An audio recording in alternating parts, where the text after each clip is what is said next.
Good morning, everyone out there. I hope you are having a wonderful morning. It is Tuesday. It's December. So, yeah, it's time to start thinking about Christmas. We've got snowy weather here in Minnesota. I don't know. What do we got here in Winona? What'd you guys get? I live in Wisconsin. How many? 9. We only got like 7, but you go down by Milwaukee. I've got daughter that lives down. My daughter and daughter-in-law or son-in-law, something like that. They they live down there. They got over a foot, so they were really excited about that. Naturally, because in the big city, they moving snow off the roads is not like it is when in the rural area where they push it into the ditch. There, they just push it into the cars that are not parked where there shouldn't be or whatever. It's a mess. Sometimes parking lots overflow, Yeah. I do want to mention we are still giving our 14 days of giving is going on this week yet. So each day we're giving away a product. So you can sign up for it at bobbrad.com in the giveaway section. I don't know what we're giving away today specifically, but there's a lot of good options there. Yeah, it's definitely a Bob and Brad product. Just go there, easy to do, sign up, and send it right to your home. And of course, we wouldn't send it to someone else's home. It's you got to get it. Give us wrong address. So today, what are we going to talk about? They had snowy in Michigan there, Janet. Oh, yes. We are talking about how to decrease leg pain while walking.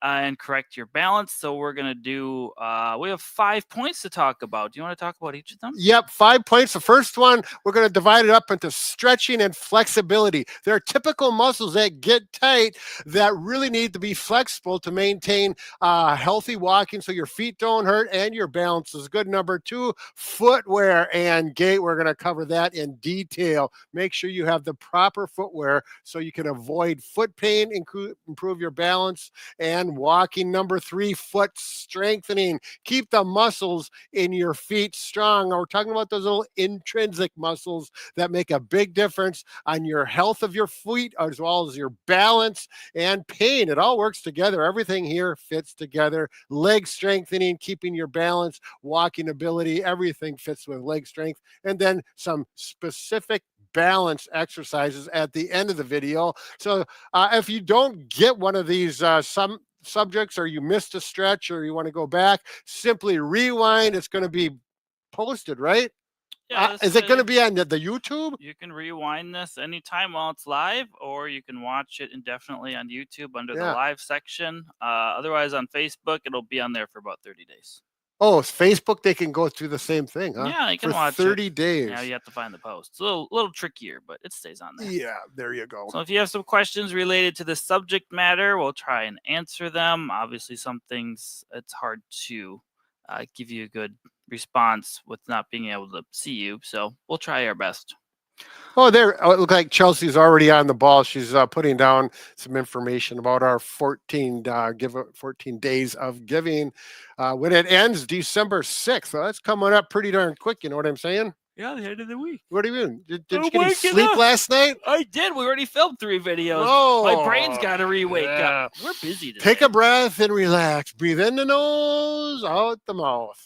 Yeah, so we're going to go through stretches, footwear, walking mechanics, strengthening exercises, and balance all in the next hour. And we are live every Tuesday at 10 a.m. Central Time. Central Time. That's correct. Yeah, what do we got? Anybody saying hello? A few people saying hello. Some people have some issues already. So, yeah, we had someone from Michigan say they had a bunch of snow there, too. Yeah, like where are you watching from? That would be nice to know. You can put how much snow you got there, and maybe you're lucky and you live further south. 10 more seconds, and our intro song comes on. So we better be quiet.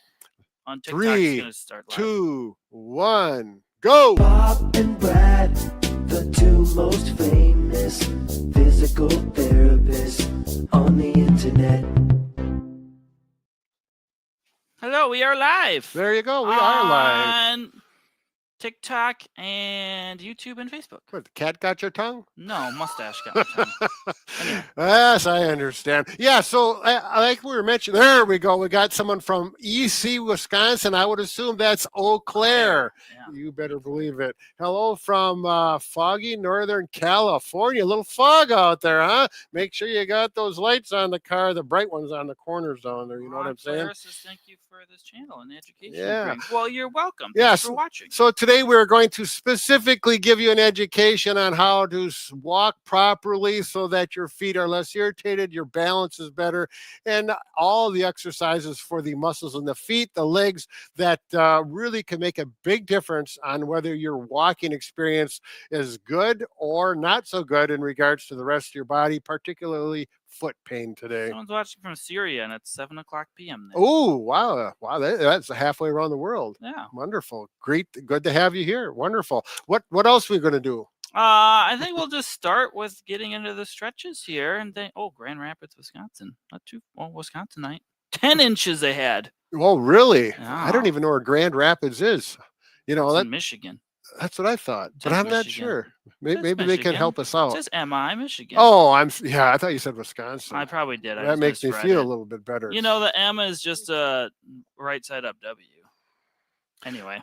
Okay, let's start out with stretching. We're going to start and we're going to show different options, but we're going to start with some basic stretches with the foot that are always need to be addressed, whether you're walking, running, even actually if you're not doing either. We need to have dorsiflexion, which oftentimes gets tight. In other words, pulling your foot up this way. People, after they get tight, you cannot do that. And that's a key thing to walking, because if you can't dorsiflex, as you swing your foot through, we'll go down to the floor here, the toe can catch, which is a real common way for a stumbling and a fall resulting from it. So if you can dorsiflex, you have plenty of room to swing through. Without it, toe drag, especially on little cracks in the sidewalk, going over a threshold is a common place for this to happen. So how do we stretch it out? Standing, I'm going to go over here, and it's the common calf stretch. Let me get this chair out of the way for Tanner. All you need is a good solid wall. We're going to go like this. I'm going to stretch this foot. The one in front is just there. It's not getting stretched. I'm going to take my toe, point it toward the wall, and then put my heel, glue it to the floor, standing up, and then I'm going to lean forward, use the wall. Here, let me show you a little leg, just so there's nothing fancy about that leg. It make you want to look the other way. But anyways, that's the proper. Now I've got my knee straight. That's getting the gastroc, the muscle up here. I'm going to bend the knee a little bit. Then you will feel a deeper stretch down by the ankle. That's the soleus muscle. We do want to get both of them.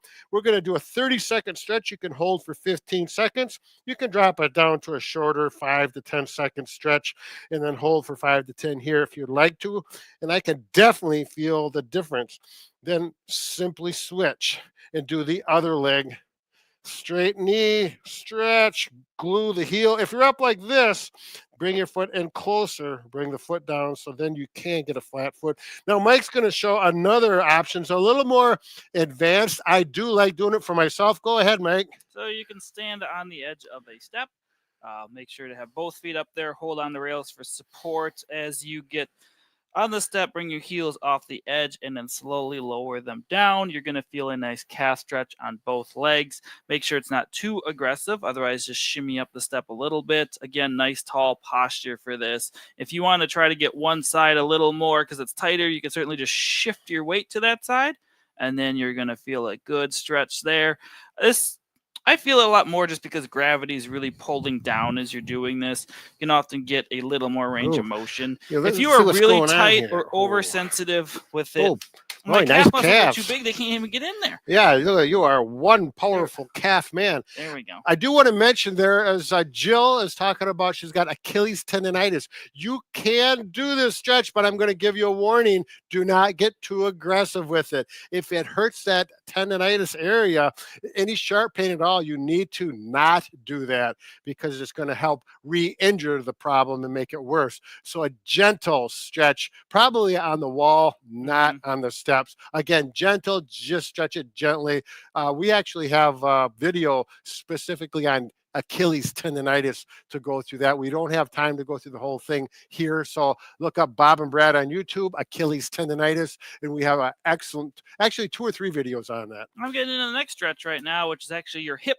So this is called the figure 4 stretch. You can do it seated. You can do it laying on your back, whatever works for you. So you're just going to cross your legs if you can. So once I'm here, if you're tight, you can't put your knee down like this. If you are loose, you can, but if you're really tight, some people get stuck up here. Some people can't even get their leg that high up. They're so tight. So if you really need to start from basics or beginner, just start with crossing your legs down here and then try to let your leg drop out to the side.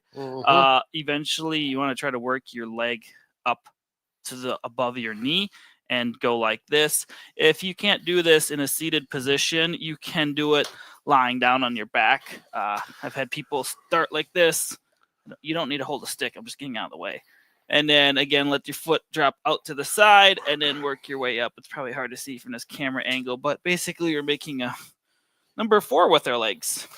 Yeah. Now, if you are having a hard time, are you done, Mike? Yeah. I didn't want to interrupt. I did want to say hi to Joan from Coos Bay, if I pronounce it right. It's not Oregon, it's Oregon. Oregon. Yeah, my nephew and his wife just moved out there. You don't say Oregon. They know you're an outsider. You say Oregon. Am I right on that? Anyways, if you take your shoes off, if you cannot get your foot up above your knee like this, you can take a belt, wrap it around the ankle, and use your arms to help get that stretch.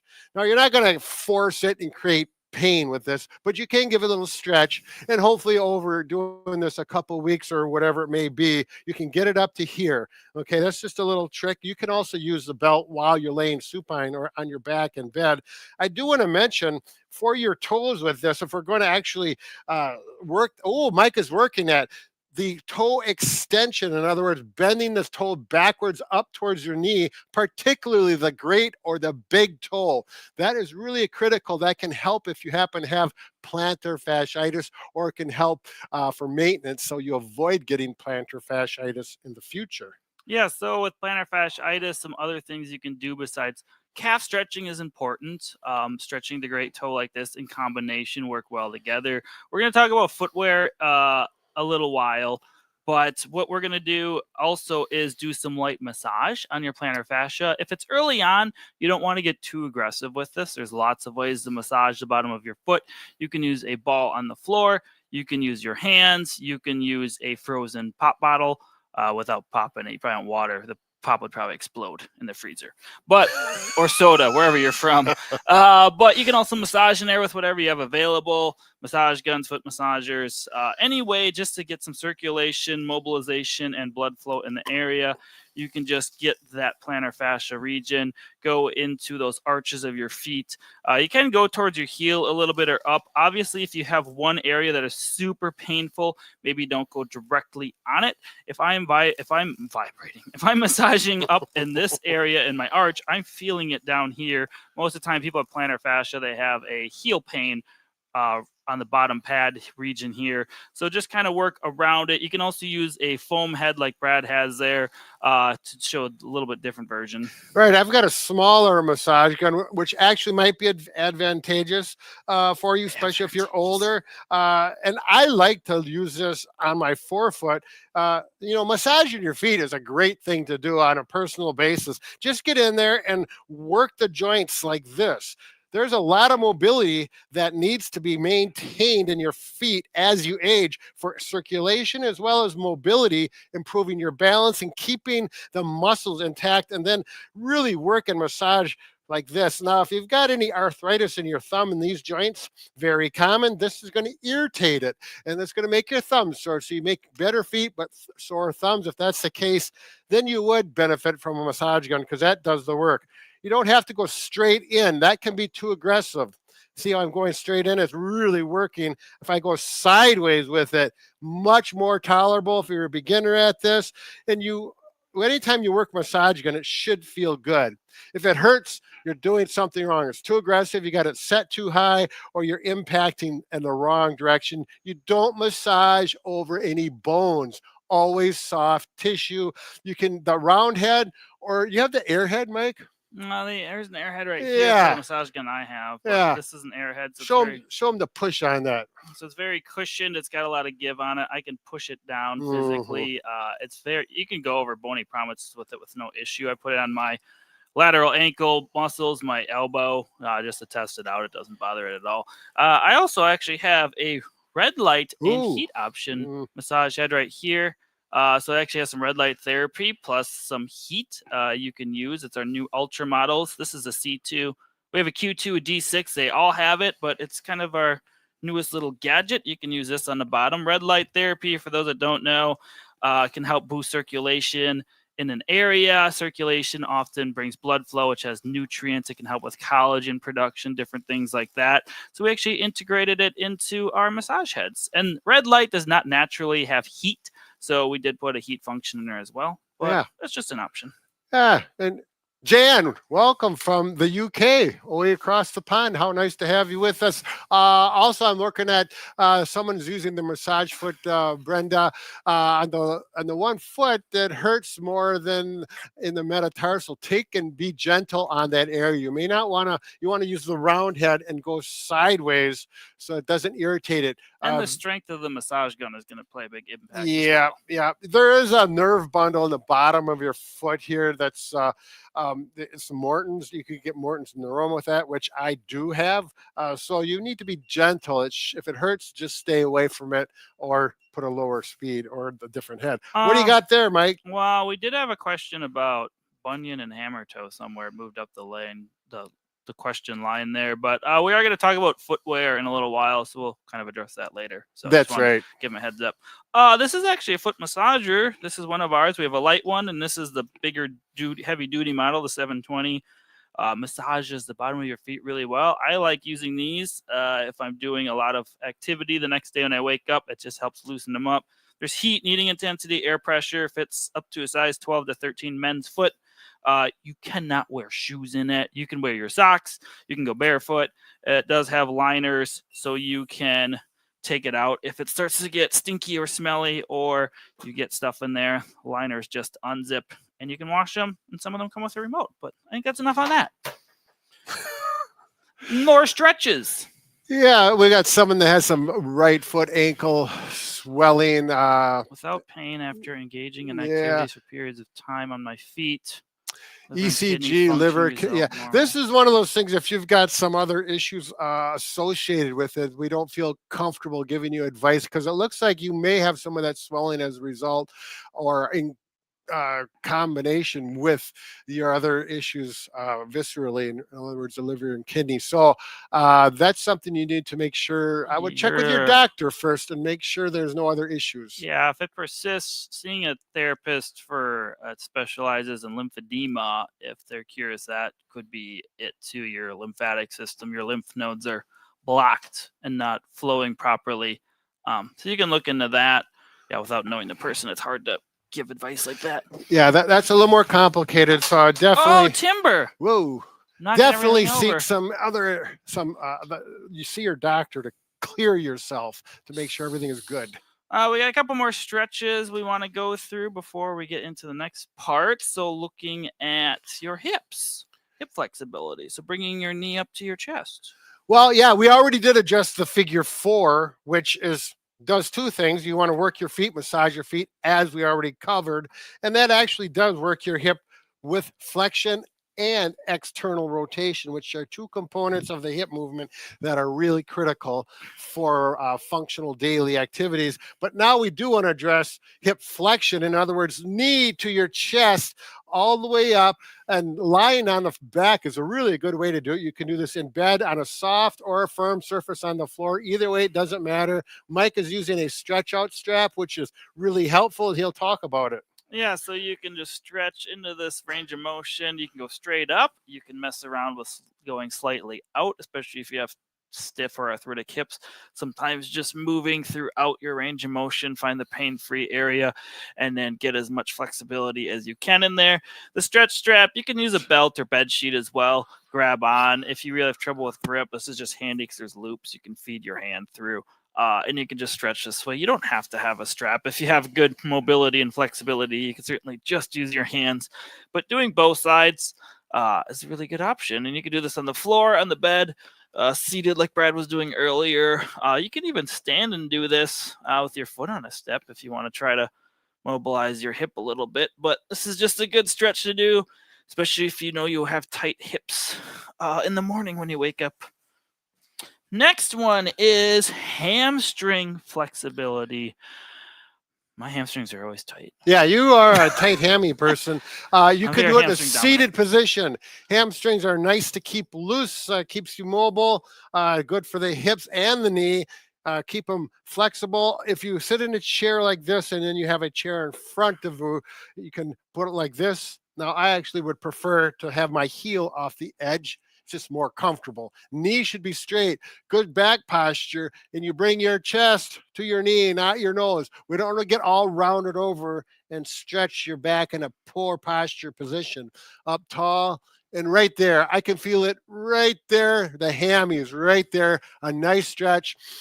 Take a deep breath in and exhale. And as you exhale, just relax and let the muscles stretch. Make sure to keep your knee straight because a lot of people, they try to bend more and then they don't realize they're starting to bend their knee. And this is just wrecking the stretch. It's not doing a thing. Right. So keep your knee straight and then start bending slowly. If you're really tight and you can't even get straight, you can just try pushing your leg like this and try to push it down. You can do it standing or you can do it long sitting on the floor. You can do it on the mat table as well. You can also put something soft under there like a little ball or a towel and have some feedback to push into, because some people, especially if you have bad arthritis, your hamstrings can get really tight. I've worked with people like that, and you have to like slowly elongate the muscles and massage them and try to get it straight. It doesn't always happen depending upon how bad it is, but it's just something you can try and work on. You know, I forgot to mention, Mike showed the knee to chest hip flexion stretch. To do this in a chair, if you've got fairly good flexibility, this is one time we promote scooting your butt out from the back of the chair, and then you bring your knee up. I like to do this, lock my fingers together to the knee and pull that up, and I'll pull it up here. I'll bring it off to the side a little bit, and then I'll pull this knee to the opposite shoulder. Gets that piriformis muscle in the hip that can be neglected for a stretch. And this is all quite easily done in a chair, probably a firm chair. You could do it in a soft, cushy chair, but not as well. Firm chair recommended. Now we're going to talk about two more areas of stretch. Ankles are very important. So we already did calf stretching, which works your ankles, but just doing some ankle range of motion in general can be beneficial. You could do this seated or standing if you want some resistance, but all you need to do is you can go in circles, you can go clockwise, you can go counterclockwise. You can also work on going up and down like you're pressing a gas or brake pedal. And then last, you also can go in and out like this, like little windshield wipers. Just make sure it's coming from your ankles and not your hips, because then your hips are just going to be going in and out like this. So make sure it's purely ankle driven if you're working on that motion. Otherwise, if you get bored with that, you can also just do the alphabet. You can do capital letters, you can do lowercase, you can do cursive or typical printing, whatever works for you. You just can't do digital because I don't think you could type with your feet. Yeah, and if you don't have an idea what he's talking about when he says do the alphabet, that means like there's your big toe is a piece of chalk and there's a chalkboard in front of you. If you're older, you know what we're talking about when I mentioned chalkboards. And you draw imaginarily draw the letter. Up. And but nowadays it doesn't happen. And then we went the whiteboards, and now there's smart boards. Yeah. So, anyways, I did want to mention someone had something about lymphatic drainage doing these exercises while elevated. So I thought we'd just briefly mention that because it is critical for a lot of people who have swollen ankles because their lymph system is compromised. Put a couple pillows to elevate it. That's one option. Now, this is not the best because his feet are actually down here, so they're not above his heart. So I'm going to actually double up the pillows. So pillows, you need a lot of pillows to get them up high, because we need this just barely accepts the rule of being above the heart.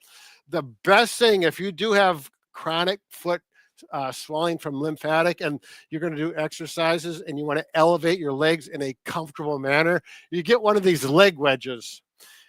And it's angled here and flat here, and you scoot that right up against your bottom, and this is the best way to do it. This one's a little short for my legs. Yeah, so what we're going to do is you can just modify that with a lift up again. There we go. You'll figure out, see, this is the highest point, and then you can do ankle pumps. You can do the alphabet, any of those exercises with the ankle for ankle mobility, flexibility, and pumping that fluid and circulation the right direction, going back to the core. This is a good time too if you have socks that you notice are just making a tourniquet because you have so much swelling in your feet. Just take them off and do this barefoot, because sometimes that compression, it just gets stuck there and it's not going to flow up. So you could take them off. Otherwise, if you have compression socks and they're helping, then just wear those too. They're a little different. But Yeah.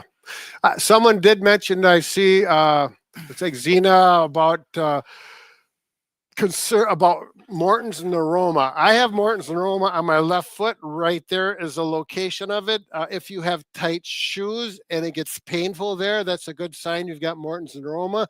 The good news is you could probably treat it conservatively without seeing the doctor. Just watch our video. Just type up YouTube, Bob and Brad, Morton's neuroma. We've got at least 3 videos, and it goes through how I've taken care of my Morton's neuroma, and you can do it as well. By the shoe width is really critical, as well as putting a pad, a Morton's neuroma pad, which you can actually make something at home, or I demonstrate or tell you what you could purchase, and you get it under your insert in the right location, and your pain can go from 8 out of 10 down to 2 out of 10, just like that, by placing the pad in the right location. So please look at that video. We can't go through that whole detailed treatment on this video, but it's there and it works well. One last stretch we want to talk about is stretching the hip flexors. Oh, the hip flexors are in front. They're deep muscle. They're actually under your abdominal wall. They connect to your spine in the back. And if they get really tight, you can even, some people get kind of bent over like this. So that's commonly caused nowadays from sitting for prolonged periods of time and not getting straight or stretching them out. So to stretch them out, there's lots of different ways we can do it. I think a good one most people can do is just go to the stairs. And then if I'm stretching my right hip flexor, to stretch it, I have to go back behind me. So I'd put my left foot up. You can go whatever stair works for you. You can do the bottom one or the top one. And then you're just going to go forward. This is bringing my hip into extension now as I go forward. You have to have good posture while doing it. If I'm bent over, this isn't doing anything. So good posture, keep your feet flat, and then go forward what's comfortable. And then try to stretch it out that way. I'm getting a good stretch here. If your calf comes up a little bit, it's okay, but you're supposed to feel the stretch up here, deep under your abdominal wall. You can hold this for 30 seconds, or you can also just kind of go back and forth, and you're just getting a little bit of a stretch. Hold for a few seconds. This is kind of nice because you're also stretching your other hip up in the flexion, so you can get a double whammy. Just make sure to do both sides with this. It's a double whammy. Double whammy. You can't go wrong with the double whammy. It's like 2 for the price of 1. Yeah, pretty much. You know, Diana, she had a question about using the pillows or the leg wedge. She mentioned pillows, but either way, it's the same. If you got pillows to elevate your legs, can you sleep on them all night long? Probably not. People need to roll over. What I like to do when I use this, I'll lie on it like this, not for swelling, but for my back pain, because it really helps my back pain if I have a flare up from doing something I shouldn't be doing. But you'll lie on it for an hour, maybe 2 hours, and then you're going to wake up. They're going to be, if you're like me, you'll roll around and it just gets in the way. Then either the pillows or that, push them out on the floor, pick them up in the morning, and continue your sleep. The idea is that you're elevated at least for a while. You're doing your exercises and getting the fluid going the right direction. But practically sleeping like that all night long is not going to work. There's a very specific question here. I don't think I can give a good answer to, but I'm just letting you know we saw it. Broke my right fibula. For those that don't know, that's your side bone on your lower part of your leg here. It's not necessarily a weight-bearing bone, but if you are weight-bearing or exercising, it will move. Sounds like she had a fracture, wants to avoid surgery, but bones are non-union, which is very problematic. Because if it heals funny, you're going to probably lose motion and strength. Any advice on weight-bearing and gaining strength? Meanwhile, you kind of have to let them heal first, whatever your surgeon says for weight-bearing status, or the doctor you saw if you're not doing surgery, because I can't really give you sound advice on how much weight to put or not put through it. They'll either tell you non-weight bearing, a certain percentage of weight bearing, possibly put you in a walking boot. I don't know what they did, but that's pretty specific for our Yeah, answering abilities. online it would be irresponsible for us to give you any specific advice because there's too many things that we don't know about. So particularly what the orthopedic doctor says for weight bearing status and range of motion. Anyways, let's go on to the next ones. We hope you have good luck with your fibula healing. Yeah, I've worked with people before that have had surgery for it, and they did well afterwards, so I wouldn't be scared of it. What tennis shoes do you suggest? Good question, because we're getting into that right Ooh. now. Yeah. So we're gonna talk about footwear a little bit. So, oftentimes a few years ago, I did an interview with a podiatrist named Ray McClanahan, who does surgeries when needed, but will not do surgeries unless his people switch to a wide toe box zero drop shoe. There are tons of brands and companies that make these types of shoes. All that means is, Brad, Well, wait. But you before want we to show the video first? yeah, I Okay. do because actually You talk about it. the video we get into Dr. McClanahan. Is that the right pronunciation? Yes. Because in the video, I do apologize. I pronounced his name wrong, but all the information is accurate. This is about a 2.5 minute clip from Bob and I did this a few years back. All the information is very concise, and I think we did a good job. We'll follow up with it here. Wide toe box, toe spring, as well as toe spreaders. So are you ready for Danny? We can show this. Ready. We can click it. I'll click All it. right, Okay. here we go. About back the forefoot that your foot fits into. That's the toe box. See how that narrows up? Yep. So we got a pointy toe box here, and this type of shoe is got a wide. It's wider here where your MTP joints are. It's also wide up here. Yep. And it does not come to this point. It kind of wraps around, and this is the natural curvature shape of the foot. Shape of the foot. So your foot fits in there without being. And your toes fit in there. Yeah, your toes can wiggle. And when you wear these, you can feel the difference. Your toes have room to breathe, room to move, so to speak. Now the third thing is the toe spring. This is interesting. This is one thing I have not heard of until Dr. McClellan brought it up. And that is, if you look at this arch of the toe, you see the gap here, how your toe goes up, and this is actually more level or flat to the ground, and it's very easy to flatten out. There's actually resistance. That causes stress on the nerve. On the nerve. Stretches the nerve. Right. So when you work with him, Dr. McClellan, he says, get rid of those two things. Get rid of this. It's for fashion. Yep, it's all fashion, and it's not helping. So it's an issue because people spend big dollars on shoes that look good and supposedly are healthy for your feet, but they're not. So let's talk about the last thing you tried, Ben. Okay. Toe spreaders. Toe spreaders. We'll be back in a minute. Yeah. Okay, so we've already bought the correct shoes. We got the wide toe box, etc. There's one more thing that can be helpful, particularly if you notice your toes are starting to overlap with each other. Squeeze together. Which I'm having this toe and this toe are starting to overlap, which happens to be in the same area where I'm having the pain. Right. Not surprised. It all makes sense. Yep. So this is a toe spreader that can be used. It's called Correct Toes. CorrectToes.com is where you get them. Through Dr. McClellan's site. They're good quality. They're going to last a long time. And these are actually made for walking or running. You can wear them. Yeah. There are toe spreaders that they'll spread your toes, but you can see they look very big. We actually have a pair back there. Yoga toes? Yeah, but you cannot walk or run with those with your shoe on. Right. And you can see they're just too big and clumsy. That would have took a lot of time. Oh, here are we back? Yes. So there's three really important points about proper footwear so you have good foot health. Now, we talked about the toe spreaders. This is what it looks like, and you saw in the video exactly how it had it on my foot. Now, we talked about the larger toe spreaders, which do a really good job of spreading, stretching the toe joints and the muscles. They really are. I don't wear these ones. My toes space out fairly well since I switched my footwear. And I do have the correct toe spacers. I don't really need them anymore at all. I only have pinky toe issues, or the small toe. I don't know what you call it. Piggy. Number pinky. 5. Number 5.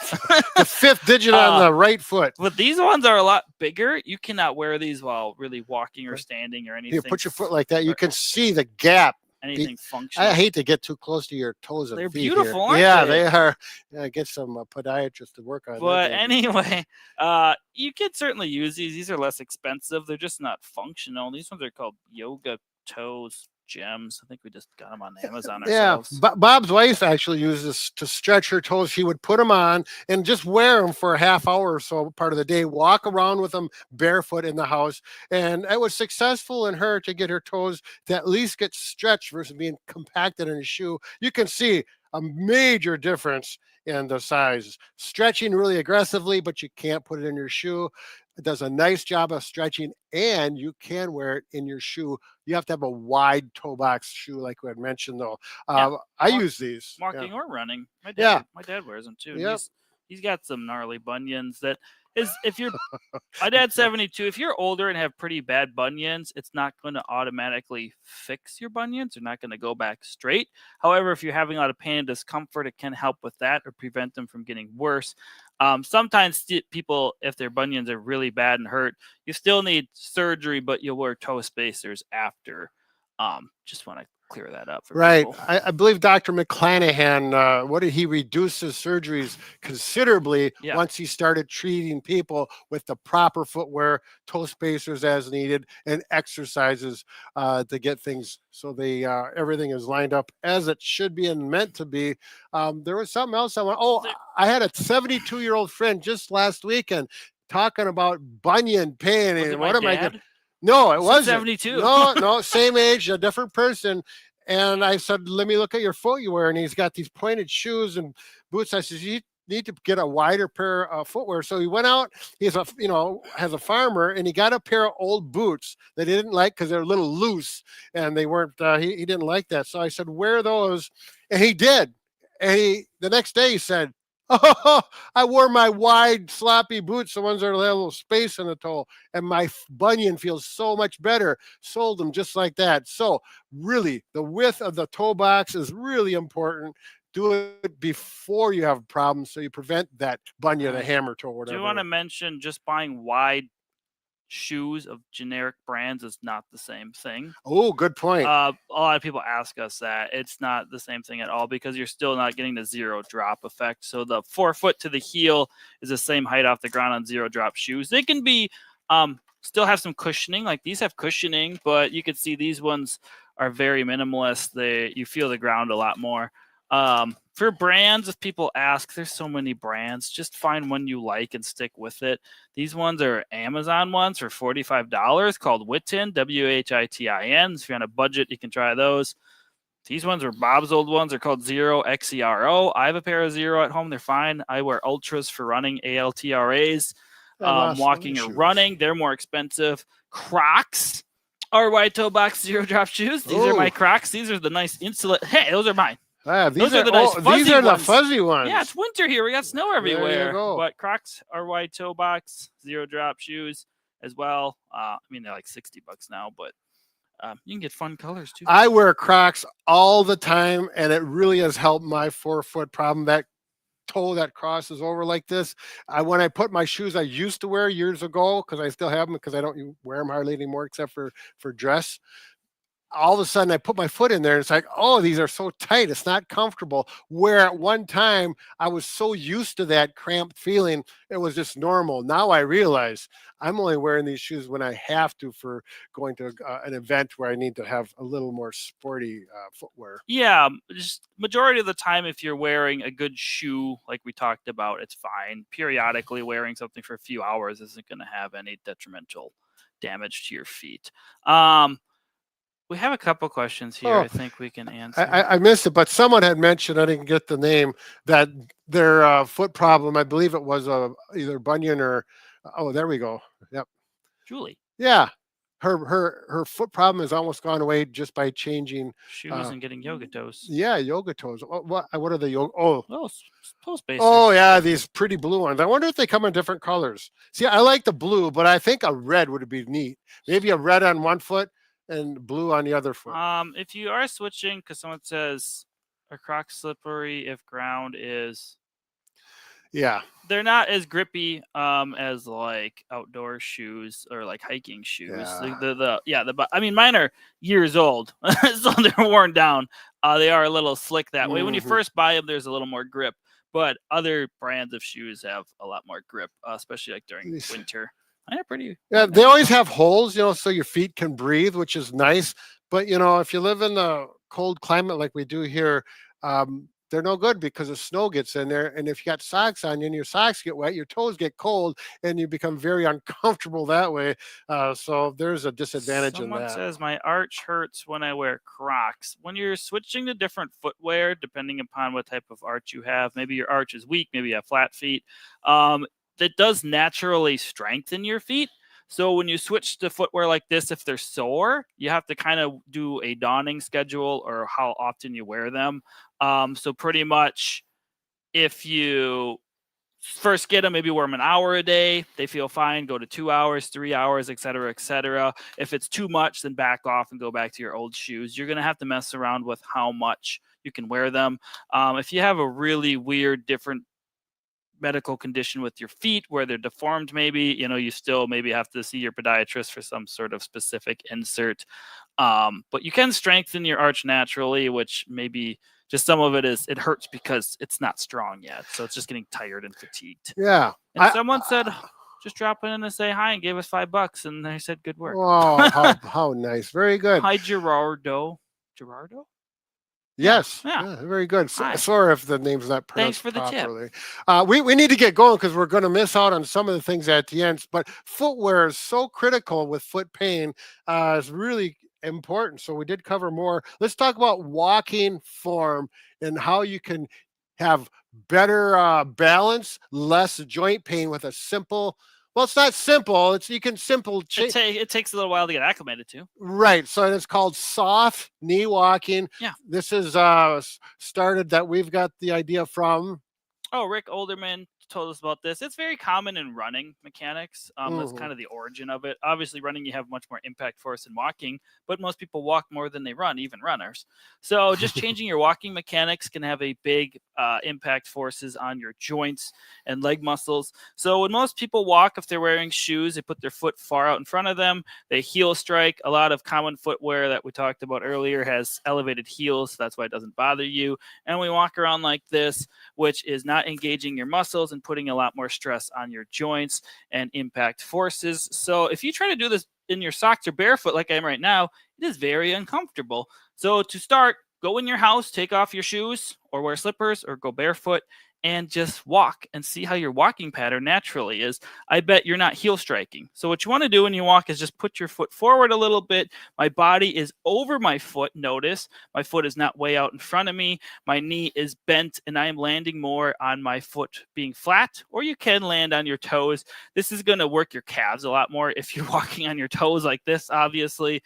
So to begin, if you want to engage your muscles more, you can try tiptoe walking. And then just slowly let your heels touch back down. And then this is going to make your muscles work more, take impact forces off your joints, which can help a lot of people that have arthritis or plantar fasciitis, other issues like that. Just try it out in your house. It's going to feel weird initially because you're going to have to slow down how fast you walk. You're going to have to take your time with it. You've been walking that way most of your life. So you get acclimated to it. Took me like a month or so, and then it felt more natural. Now it feels really weird to heel strike again, and I did it a couple years ago. So, yeah, the other thing nice about forefoot walking is if you are on a slippery surface, say in the wintertime, it's slippery on the sidewalk, you're going to have better balance and better feel for what you're walking on if you walk on your forefeet versus heel coming down first. Things will slip off. You have very little options to catch your balance because your toes are responsible for a lot of balance correction versus your heel is just a round object that just allows your foot to slip. So It helps your walking. It helps your glutes be more engaged all around. It's a better way to walk, and I encourage you to practice it in your home. Get a feel for it. We've had people with knee pain switch from heel walking to forefoot walking and immediately have a reduction in knee pain when they're walking just by changing to that forefoot walking. Someone, they just have a different username. What if your ankle is very stiff, almost fused? Can it loosen with exercise?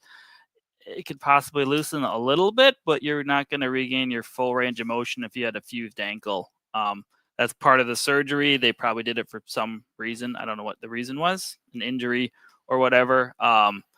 Yeah, anyone that has some type of fused surgery like that, you can try doing stretches and strengthening. It's not going to hurt as long as you're past any precautionary phase with it. But you're probably not going to regain your full range of motion. That's typically how it goes with those type of surgeries. So, Mike, we've got foot strengthening, but I think we should, because of time, maybe go to leg strengthening, because the foot we really covered a lot on, and that is more what we talked about with stretching, and the footwear already is the primary changes that most people have success with. If we have time, we'll get into specific foot strengthening stuff at the end. Okay, good. Leg strengthening. So we're going to do squats first. So we're going to get into leg strengthening. It's going to be hips, knees, primarily. Muscle groups, a little bit of ankles. Is there calves in there? No, we talked about calves earlier. Yeah, probably best to do these with shoes on. Yeah. So I'm putting some of my shoes on right now. I'm going to go to the wall if you want to move the chair over. Oh, yeah. We're going to talk about, this is a basic exercise, been around forever.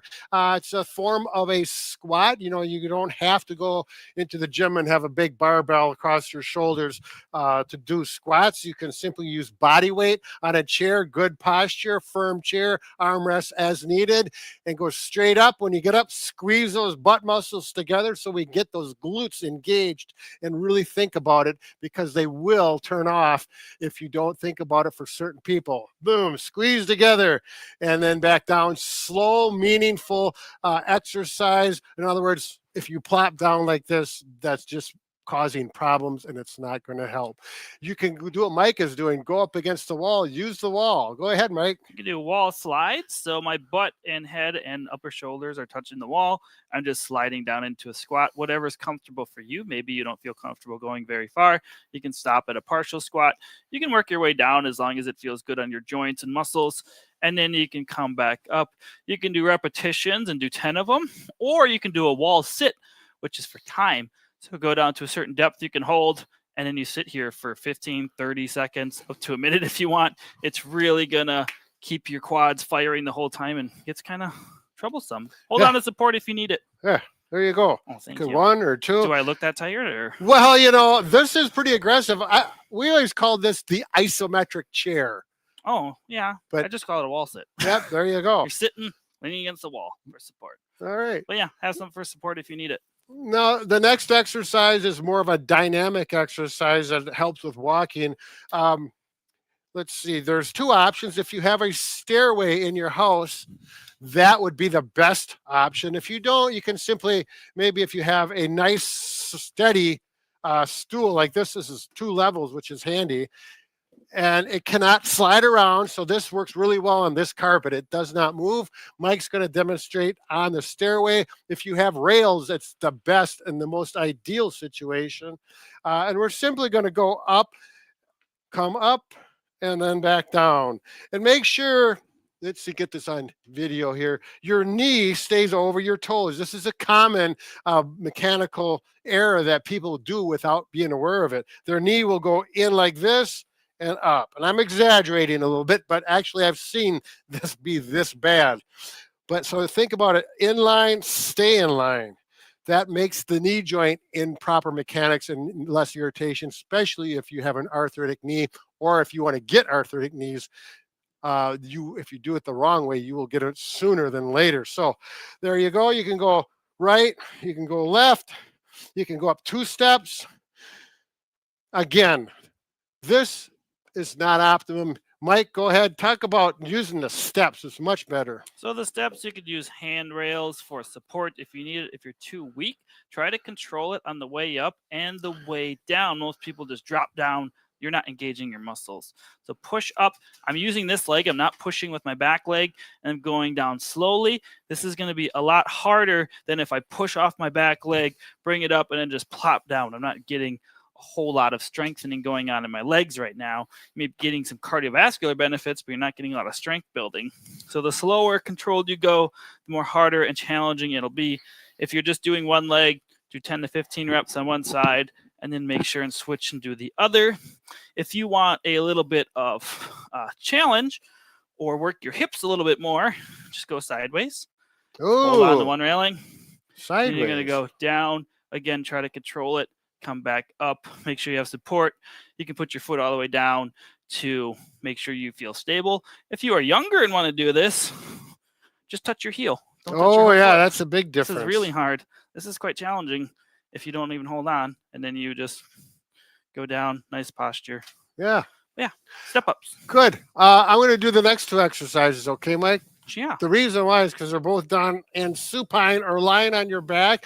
Best done on a firm floor, but you could do it on your bed. And we're simply going to do glute bridges, or thinking about your butt and up like this. Squeeze your butt together when you get there. Hold for a second or two, and then come back down. Up. If you put your hands here, that's where you start. If that's too easy, you need a little more resistance. The goal is 10 to 15 of them. Put your hands across your stomach or your waist, and that'll add resistance. Will make it a little more difficult. And then for you real go-getters, and you want a little more challenge, one leg straight and work that. And still think about those glute muscles pinching together to get maximum contraction. And there we go. Now, once you get done with those, you're in this position. You might as well lie on your side like this. And we're going to bend this knee like this. That job is just for support and balance. And this is the leg that's going to exercise. My toe is going to go straight forward, not like this. We don't want that. We want this. Straight knee. Don't let your leg come out in front of you so you can see your foot easy. It should be straight knee. And when you look down, just see your toes. Straight forward foot. This will really work the hip abductor. It's a really nice way to work this muscle. Have a pillow so your head doesn't get tired. One of those old 80s exercise VHSs. Oh, it's a good exercise. Wow. There. Yeah, I can feel that. So if you can do 10, you're doing really well. You may start out with less than that and do both sides, of course. One more I feel like we should add are calf raises because they're very important. Moo. So it's not raising calves. Yeah. We were just talking about going up on your toes and then back down. This is good for foot strength, calf strength. Your calves play a big role with things like plantar fasciitis, with knee health, walking mechanics. So just going up on the toes, hold it for a second, and back down. Use support as needed. You can go both legs. You can go both legs up, single leg down if you are more advanced, or you can just do single leg if you feel comfortable with that. Another thing to do is to actually rock back on your heels. So if you go toes and heels, you get the front shin muscles, you get your calves, and you get a little balance component. You don't have to hold on if it's too easy, but it's just a good option. And actually, we're going to talk about balance, which that exercise not only is good for strengthening your ankles, but it's a good exercise to challenge and improve your balance. You know, if you are a little uneasy with that exercise, simply go into a wall, take the pictures off the wall or the belts or the bands, whatever you have on the wall, get in there, home studio. Have a cane or a chair in front of you, and then you can do that exercise without bumping in the wall if you can. If you lose your balance, you can easily protect yourself by this. And if you go forward, you have this cane or the chair in front of you. Then we're going to progress to single leg balance, simply on one leg. Take this foot and just lift off an inch or two. You're going to try and hold it there. And I'm going to maintain my balance. The goal is 30 seconds. If you can go 30 seconds like this, it's not too hard. Make sure you do both legs. One leg will probably be better than the other in regards to balance. But then if it's too easy, you take your foot from here and you put it like this on your calf, and that's a little more challenging. Again, in the corner, stick in front of the chair in front, and do that. There you go. Now, if you can do that for 30 seconds, you're doing quite well. You would do it for maintenance. We're not going to start doing jumps and hops on one leg like an athlete because that's another video. Okay. How about that, Mike? That's good. We had a question. Oh, yeah, here. questions. Can you do the bridging on a bed instead of the floor if you can't get down? Yeah, you can do it on a bed. Depending upon the firmness of it, it may make you work on your balance more because it's not super firm. But yeah, any of the stuff that we showed you can do on your bed. It's just going to be a little different. But yeah, if you can't get to the floor, it's perfectly fine. Yeah, sometimes the bed can offer some instability and in some ways be an advantage, but Tightening. usually not. Someone keeps asking about tightening on the top flat area of my foot is extremely hurtful. Feels like a Charlie horse. I don't know what's causing your tightness on the top of your foot. I would just do a lot of the ankle exercises we talked about earlier because you're going to stretch the top of your foot muscles out when you're going up and down and side to side. You could certainly try to massage that with your hands. You cannot really use a massage gun like Brad is showing on that area. It's very bony. There's not a lot of musculature to it. So you're going to want to massage it with your hands up top. I don't know what area you're talking about that's problematic, but just working up and down, you're probably going to feel it more going down because you're really stretching that area, and you can go in and out as well. Because it's painful and you're getting Charlie horses, you probably don't want too extreme of stretches because you can actually stretch it pretty easily if you are long sitting and you push down like that. I'd have both knees down, but you're probably going to not like that right now. If you get spasms just from that. You may be able to just, if you're massaging, if it is this area, there's smaller muscles, if they're feeling like they're getting Charlie horses, go over the top of all of your toes and stretch down where you're pulling your toes like that and give that a stretch.